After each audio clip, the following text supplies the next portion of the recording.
আমরা তো দাড়ি রেখে টুপি পরে গোটা বিশ্ব ঘুরি, আমাদেরকে তো সবাই স্যালিউট দেয়। আমি পৃথিবীর 4টা ইন্টারন্যাশনাল কনফারেন্সে অ্যাটেন্ড করেছি অ্যাজ এ পেপার প্রেজেন্টার।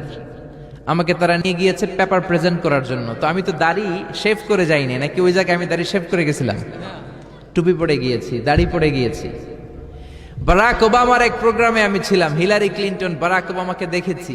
কই, আমাকে তো ক্লিন শেভ করে যাওয়া লাগেনি। এজন্য দাড়ি আর টুপি মর্যাদা কমায় না, বাড়ায়, চিল্লায় এখন, ঠিক কিনা? এজন্য সাইয়েদনা ওমরে ফারুক বলতেন, নাহনু কওমুন আ'আজ্জানাল্লাহু বিল ইসলাম, আমরা এমন একটা কওম, এমন একটা দল, আমাদের এই দলটাকে ইসলামের মাধ্যমে মর্যাদা দিয়েছে কে?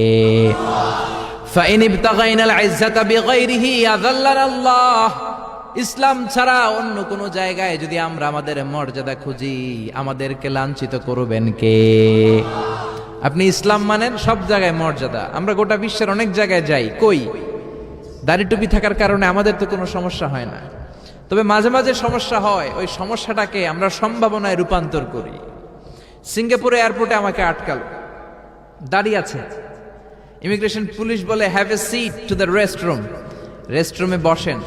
বসলাম, আসলো, এসে বললো why have you came to Singapore for any business maybe, মনে কোনো ব্যবসা করতে আসছেন আপনি? আমি বললাম no, I came for sightseeing and having a look to the natural beauty of Singapore. আপনারা সিঙ্গাপুরকে কেমন করে সাজিয়েছেন? সাইট সিইং এর জন্য, ন্যাচারাল অ্যাট্রাকশন, টুরিস্ট অ্যাট্রাকশন দেখার জন্য এসেছি। সে বলল আর কোন কোন দেশে গিয়েছেন? পাসপোর্টে এত ভিসা কেন, এত ঘুরেন কেন? আমি ভাবলাম এই প্রশ্নের সুযোগে আমি কিছু দেওয়া শুরু করি, আমি কিছু কোরআনের কথা বলা শুরু করি। অনেক কথা বললাম। বলল sir please have a seat, I am just coming within 10 minutes, একটু বসেন, আমি আসছি 10 মিনিটের মধ্যে। 10 মিনিট পরেই চলে এসেছে। এসে আবার বলল may I have a look to your bag, আপনার ব্যাগকে একটু চেক করতে পারি? আমি বললাম for sure, why not, have a check please. অবশ্যই করেন। সে চেক করলো। অনেক কথা বলার পরে বললো I am really sorry for bothering you, আপনাকে ডিস্টার্ব করার জন্য আমি খুবই দুঃখিত, please sir pass the immigration, আপনি ইমিগ্রেশন পাস হয়ে যান। এজন্য দাড়ি টুপি নিয়ে আপনি যেখানেই যাবেন আপনাকে স্যালিউট দেওয়াবে কে? সম্মান দেওয়াবে কে? গত সপ্তাহে আমার প্রোগ্রাম রাজশাহীতে, তো প্লেনে গেলাম ঢাকা থেকে রাজশাহী এয়ারপোর্ট। তারপরের দিন সকালের ফ্লাইটে আবার ঢাকা ফিরে আসছি। আমার সিট পড়ছে একেবারে প্লেনের পেছনে, টয়লেটের পাশে। তো কেবিন ক্রু এসে বলে স্যার প্লিজ আপনি সামনে চলে আসেন, আপনার পিছনে বসার দরকার নেই। তো গোটা বিশ্বব্যাপী দাড়ি রাখার কারণে, টুপি থাকার কারণে আমাদেরকে তো কেউ অমর্যাদা করে নাই, আমাদেরকে স্যালিউট দেয়। চিল্লায় বলেন ঠিক কিনা? এজন্য ইসলাম যারা মানে না, আল্লাহকে যারা বিশ্বাস করে না, তাদের চেয়ে বড় কপাল পোড়া লোক পৃথিবীতে হতে পারে? এই পৃথিবীতে সবচেয়ে কপাল পোড়া যারা নাস্তিক, যারা বলে আনসিন ইজ নাথিং, যেটা দেখি না ওইটা মানি না। আমরা আল্লাহরে মানি, আল্লাহরে বিশ্বাস করি, তাই আমরা সবাই আস্তিক। যারা আল্লাহরে মানে না তারা কি? জোরে বলেন। এরা কপাল পোড়া।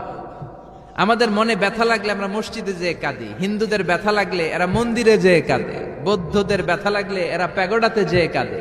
শিখ মনমোহন সিং এর মতো যারা শিখ পাগড়ি পেড়ে ঘুরে বেড়ায়, তাদের ব্যথা লাগলে তারা গুরুদুয়ারাতে যায়। ইহুদিরা মনে কষ্ট পেলে সিনাগগে যায়, খ্রিস্টানরা কষ্ট পেলে চার্চ বা গির্জায় যায়। কিন্তু নাস্তিকরা কষ্ট পেলে যাওয়ার কোনো জায়গা আছে? ব্যথা পেলে বলার কোনো জায়গা আছে? কারণ কাউরে তো মানে না। এই জন্য নাস্তিকের চেয়ে হিন্দু ভালো, কারণ হিন্দুর সামনে একটা মূর্তি আছে, এই মূর্তির কাছে বলার, চাওয়ার, কান্না করার একটা জায়গা আছে না নাই? বৌদ্ধদের কান্না করার জায়গা আছে না নাই? খ্রিস্টানদের কান্নাকাটির একটা জায়গা আছে না নাই? তো নাস্তিকদের আছে? জোরে বলেন আছে? এই জন্য আল্লাহ বলে গোলাম নাস্তিকরা বড় কপাল পোড়া। কেমন করে মানুষগুলো নাস্তিক হয়? আমার সৃষ্টির দিকে নজর করে যদি তাকায়, আমি আল্লাহর সৃষ্টির মধ্যে খুঁজে পাওয়া যাবে, ঠিক কি না? আওয়ালাম ইয়ারা ইলা আত-তায়রি ফাওকাহুম সাফাতিন ওয়া ইয়াকবিদ মা ইউমসিকুহুন্না ইল্লার রাহমান ইন্নাহু বিকুল্লি শাইইন বাসীর। আল্লাহু আকবার। আল্লাহ বললেন কেমন করে ওরা নাস্তিক হয়? ওরা কি পাখির দিকে তাকায় না? ফাওকাহুম, যে পাখি মাথার উপরে উড়ে বেড়ায়, সাফাতিন, ডানা মেলে বেড়ায়, ইয়াকবিদনা, আবার ডানাগুলো গুটিয়ে নেয়। ওরা যদি পাখির দিকে নজর করে তাকায়, পাখির ভেতরে আমার আল্লাহর নিদর্শন আছে না নাই? আপনি পাখির দিকে তাকালে নাস্তিক থাকতে পারবেন না, আপনি সাগরের দিকে তাকালে নাস্তিক থাকতে পারবেন না, আপনি যদি ঝর্ণার চমৎকার কলকলতানের দিকে নজর করে তাকান নাস্তিক থাকতে পারবেন? ঝর্ণা ঝর্ণা ঝর্ণা রে, বলনা বলনা বলনা রে, কার বিরহে পাগল পাড়া তুই, কার মিলনে ফুল ফসলে ভরারে তোর দুকুল ভুই, কার মিলনে ফুল ফসলে ভরারে তোর দুকুল ভুই, ঝর্ণা ঝর্ণা ঝর্ণা রে, বলনা বলনা বলনা রে, কার বিরহে পাগল পাড়া তুই। সুবহানাল্লাহ। এজন্য আল্লাহ বললেন সাগরের দিকে তাকা, ঝর্ণার দিকে তাকা, পাখির দিকে তাকা, এগুলোর মধ্যে আল্লাহর নিদর্শন আছে না নাই? পাখিগুলো কেমন করে ডানা মেলে বেড়ায়, ফাওকাহুম সাফাতিন, আবার ডানা ঝাপটায়, আবার ডানাগুলো গুটিয়ে ল্যান্ডিং করে, ঠিক কিনা? এই পাখির কথা কোরআনে বলল কে? আব্রাহার বাহিনীকে একটা স্পেশাল পাখি দিয়ে আল্লাহ সাইজ করছে। পাখিটার নাম কি? জোরে বলেন। ওয়া আরসালা আলাইহিম তায়রান আবাবিলা, বারকা বা ভাঙতে এলে পাঠাওয়া বাবিল, দাও খোদা দা আমায় আবার উমার দারাজ দিল, দাও খোদা দা আমায় আবার উমার দারাজ দিল। আল্লাহু আকবার। আবার সাইয়েদনা সুলাইমান আলাইহিস সালামের সাথে একটা পাখি ছিল। এই পাখিটা সাইয়েদনা সুলাইমানের সিংহাসন যখন আকাশ দিয়ে উড়তো, এই পাখিটাও উড়তো। কি নাম? কি নাম? ফাকালা মালিলা আরাল হুদহুদ, হুদহুদ পাখি। এই পাখি 1000 ফিট উপর থেকে নিচের দিকে, মরুভূমির কত নিচে সুন্দর পানি আছে, মিষ্টি পানি আছে, কত 1000 ফিট নিচে আছে। এই পাখির চোখের জুমিং পাওয়ার, মেগাপিক্সেল পাওয়ার এত বেশি ছিল, নজর করে জমিনের কত ফিট নিচে পানি আছে সাথে সাথে সুলাইমান নবীর কাছে রিপোর্ট দিয়ে দিত। কোন সুবহানাল্লাহ। আবার যখন আপনারা জান্নাতে যাবেন, আপনাদেরকে পাখির ভুনা গোশত খাওয়াবে কে? ওয়ালাহামি তাইরিম মিম্মা ইয়াশতাহুন। আপনারা জান্নাতে যখন ঢুকবেন, পাখির ভুনা গোশত ফেরেশতারা নিয়ে হাজির হয়ে যাবে। খাইবেন? পাখির ভুনা গোশত খাইবেন? তো পাখির ভুনা গোশতের কথা শুনে লালা চলে আসছে মুখে অনেকের। নামাজ কায়েম করতে হবে কায়েমপুরের লোকেরা, ইসলাম কায়েম করতে হবে, তাহলেই পাখির ভুনা গোশত খাওয়া যাবে। কোন ঠিক কিনা? এজন্য আল্লাহ বললেন আওয়ালাম ইয়ারাউ ইলাত তাইর, নাস্তিক কেমন করে হয়? ওরা কি আমার পাখিগুলোর দিকে তাকায় না? কেমন করে পাখিগুলো ডানা মেলে, কেমন করে পাখা ঝাপটায়, কেমন করে পাখাগুলো গুটিয়ে নেয়, কেমন করে জামিনে নেমে আসে। সুবহানাল্লাহ। কত পাখির কথা যে আল্লাহ কোরআনে বলেছেন, আপনি অবাক হয়ে যাবেন। কত কিসিমের পাখি যে আল্লাহ পৃথিবীতে বানিয়েছে, আপনি শুনলে অবাক হয়ে যাবেন। পৃথিবীতে সবচেয়ে ছোট্ট সাইজের যে পাখিটা আল্লাহ বানিয়েছে, এটার নাম হামিং বার্ড। নর্থ আমেরিকাতে পাওয়া যায়। এটা যখন প্রাপ্ত বয়সে পৌঁছে ম্যাচিউরড হয়, এটার সাইজ হয় মাত্র 3 ইঞ্চি। যেরকম কয় ইঞ্চি?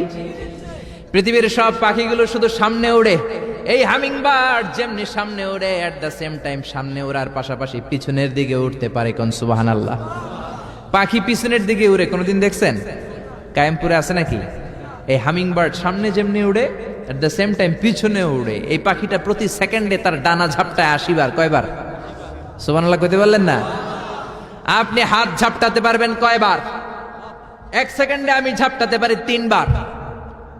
3টা বাড়ি মারতে আমার 1 সেকেন্ড শেষ, কিন্তু এই পাখিটা প্রতি সেকেন্ডে ডানা ঝাপটায় 80 বার। সুবহানাল্লাহ। আবার আল্লাহ পাখি বানালেন আলপিন সুইফট। সাউথ ইউরোপের আল্পস পর্বতমালার পাশে থাকে, তো এটার নাম আলপিন সুইফট বার্ড। গোটা বিশ্বে এটার বলে সুইফট বার্ড। এই পাখিটা একবার উঠতে আরম্ভ করলে শূন্যে থাকে 8 মাস। 8 মাস পরে জামিনে একবার নামে, আবার যখন শূন্যে উড়াল দেয় আবার উঠতে থাকে 8 মাস, নিচে নামে না। কোন সুবহানাল্লাহ। হোমা বার্ড একটা পাখি আছে, যে পাখিটা শূন্যে উড়ন্ত অবস্থায় ডিম পাড়ে, আর ওই ডিম জামিনে পড়ার আগেই শূন্যে থাকতে ডিম ফেটে বাচ্চা বের হয়ে ওই বাচ্চাও আবার শূন্যে উঠতে থাকে। কোন সুবহানাল্লাহ। এজন্য আল্লাহ বললেন আওয়ালাম ইয়ারাউ ইলাত তাইরি ফাওকাহুম সাফাতিন ওয়া ইয়াকবিদ মা ইউমসিকুহুন্না ইল্লার রহমান ইন্নাহু বিকুল্লি শাইইন বাসীর। ওরা কি পাখির দিকে তাকায় না? কেমন করে পাখিগুলো ডানা ঝাপটায়, কেমন করে নিচের দিকে নামে, কেমন করে উপরের দিকে ওঠে। এই পাখির দিকে যদি কেউ নজর করে তাকায়, পাখির রব আমি আল্লাহরে সেই ব্যক্তি খুঁজে পাবে, ঠিক কি না? এই পাখির উপর রিসার্চ করেই বিমান আবিষ্কার হয়েছে। আলেম যারা আছেন বলেন তো পাখি আরবি কি? পাখি আরবি তয়র, আর বিমান আরবি কি? তয়ের। মাশাআল্লাহ, পাখি আরবিও তয়ের, বিমান RBO তয়ের। Birds and aeroplane maintain the same flying mechanism while flying. পাখি আর বিমান যখন উড়ে একই সিস্টেমে উড়ে।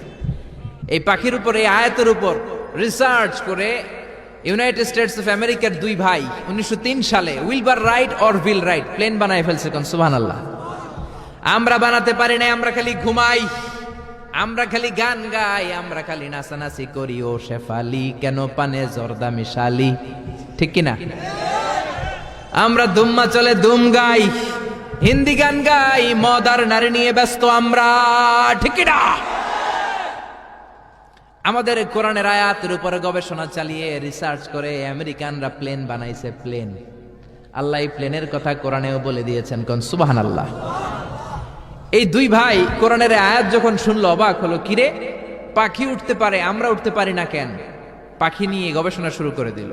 পাহাড়ের উপর শুয়ে শুয়ে দুই ভাই পাখির ছবি আঁকে, কেমন করে পাখিগুলো উঠে, কেমন করে টেক অফ করে, ল্যান্ডিং করে, কেমন করে ফ্লাই করে। গবেষণা করতে করতে করতে দুই ভাই প্লেন বানায় ফেলছে, কোন সুবহানাল্লাহ।